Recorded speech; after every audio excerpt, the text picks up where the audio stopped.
अब मैं बहुत ज़्यादा कुछ नहीं कह सकता हूँ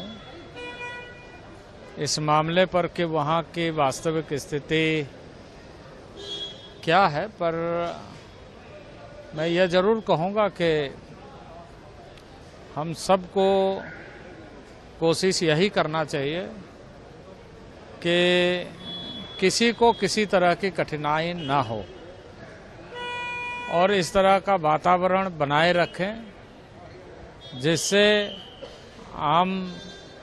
लोग और देश का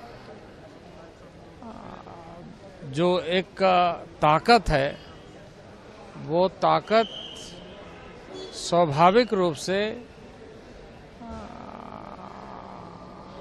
रचनात्मक ढंग से आगे बढ़े। बातचीत और संवाद के माध्यम से हमने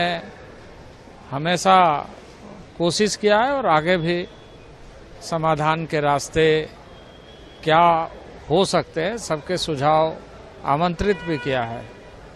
मैं उम्मीद करता हूं कि सामान्य स्थिति बनाते हुए आगे लगातार हम बातचीत के माध्यम से मुद्दों को, विषयों को, जो भी है उसको सुलझाएंगे और भारत सरकार इस मामले में कृत संकल्पित है कि किसानों को और साथ ही साथ कृषि उत्पादों को बाजार के साथ जोड़ते हुए मुझे इस बात की खुशी है कि आज माननीय प्रधानमंत्री जी ने सहकार से समृद्धि तक का कार्यक्रम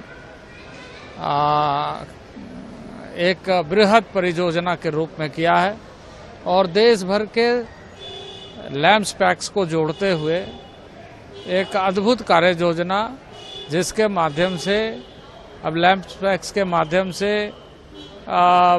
बड़े पैमाने पर विविध क्षेत्रों में अब लैम्प्स पैक्स जिसको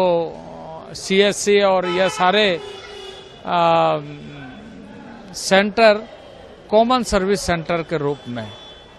यानी अब आप पैक्स में जाके, कहीं गांव में पैक्स है वहीं से आप किसी भी ट्रेन की टिकट ले सकते हैं, किसी भी चीज़ की सूचना ले सकते हैं, किसी भी साधन को उपलब्ध करने के लिए सारी सुविधाएं उसके माध्यम से आपको प्राप्त हो सकती है। तो सुदूरवर्ती क्षेत्र में रहने वाले लोग पूरे तरीके से जुड़े रहे, ऐसे कार्य योजना के साथ विश्व का सबसे बड़ा भंडारण की व्यवस्था हो, उसका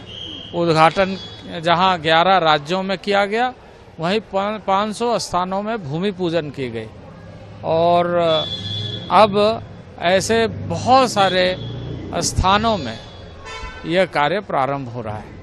जिस तरह से गन्ना मूल्य की वृद्धि की गई, क्या और भी उनको राहत देने की